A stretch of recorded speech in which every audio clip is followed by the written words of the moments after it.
If you were to choose one group or demographic of people that needs music the most, who would it be? The human race. I can't think of a culture where music isn't important, where music doesn't have a place. I can imagine there probably is one somewhere. But you think of even the most primitive, from a technological or a third world country, and they have sometimes incredibly complex and interesting music. So there is nothing that I can see out there, in the way of humanity that doesn't need music. What is the most uplifting event that has occurred in your musical career? I don't have one. I don't have a single one. But I feel blessed because I have hundreds, if not thousands of them. Again, sometimes people would think, oh man, it must have been when you went to, we've traveled the world. We've been in China and Beijing, or China and Hong Kong and Singapore, and I've been to Europe 15 or 20 times, and I've been to South America, and I'm all over the United States. And I've done lots of concerts right here in our community, and yet I could, for any one of those events, I could list tons of highlights. Sometimes they're subtle, sometimes they're just connections that you make with people through your music. There's been so many. I truly don't have one that I would say that was the defining moment. I just feel blessed to have dozens and hundreds of them. Do you ever notice a difference in students over the course of the year as they become more immersed in their music, in their studies? Every year. Every single year. That's part of what, as an educator, you keep working to do, is to try to share your love for music and open the door for them to realize their potential love of music themselves. And if you can find, it's not always easy, but if you can find the right avenues to allow them to help them discover it themselves. Because you really can't show anyone a blueprint that works for everyone, but you can sort of help guide them in ways, let them try to figure out what resonates for them. So all the time, every single year,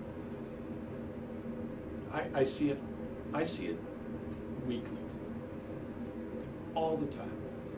I see students who sometimes, for whatever reason, are really, really, really struggling. I won't use any names, but I had a student earlier this year who was really struggling.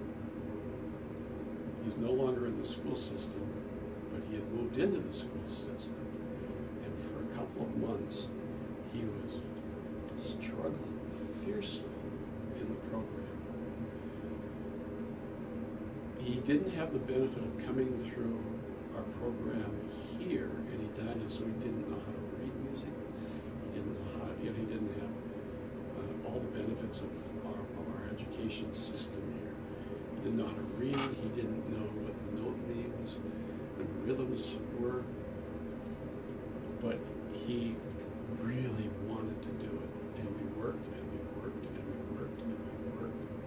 And by the time we got to the December concert, he was a remarkable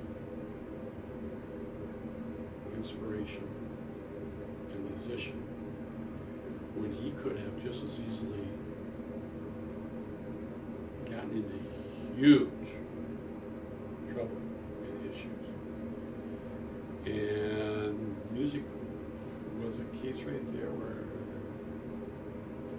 it was a huge impact in his life. He ended up having to leave and go back to another state. But I just hoped that as he left, I gave him a trombone. And I said, see if you can make this a part of your life in the future, because you got it. And he saw how much it meant to him in a few months here. And if he can continue that in some way, shape, and form for the future, wow, a hugely powerful thing in his life. Why did you choose to work in the music field, and what is the impact of that decision for you? Well, the impact is I feel unbelievably fortunate to have lived a career with wonderful people, sharing the joy of music. I feel blessed beyond any monetary rewards. Just to have be able to share my life in the arts and be able to perform, to conduct, to teach, to share, to resonate with people and resonate with music. I just feel very blessed. Your first part of your question was what? Oh, what brought you into this What field brought me career? into it? I think just the fact that well, first of all, I had wonderful teachers along the way and wonderful mentors along the way.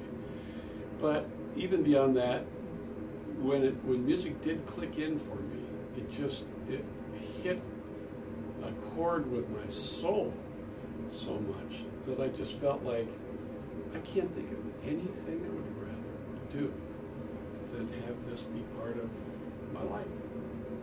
And who knows, everyone's different in that regard. For some people it might happen on, in another academic venture, and some it might happen on an athletic field or whatever.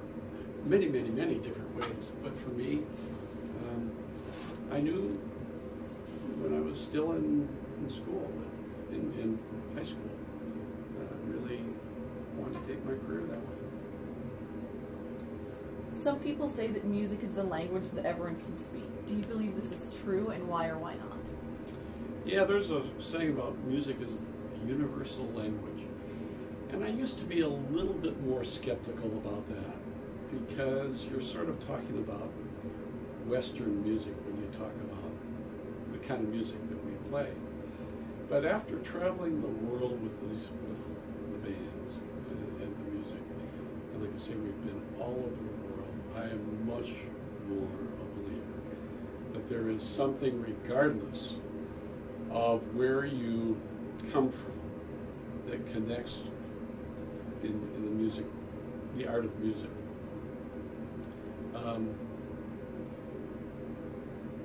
I have done performances all over the world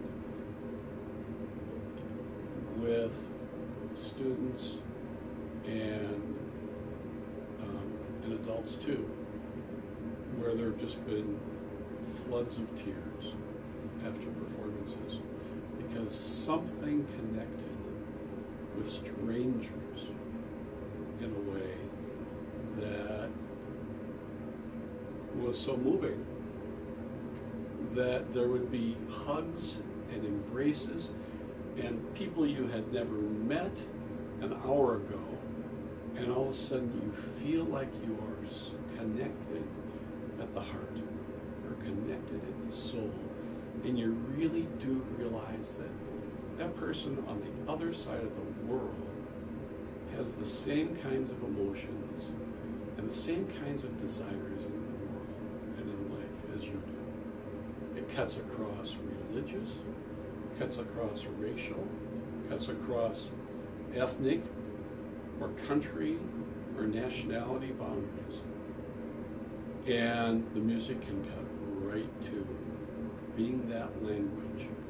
And I've seen it time and time and time and time again in so many parts of the world that I'm now a believer.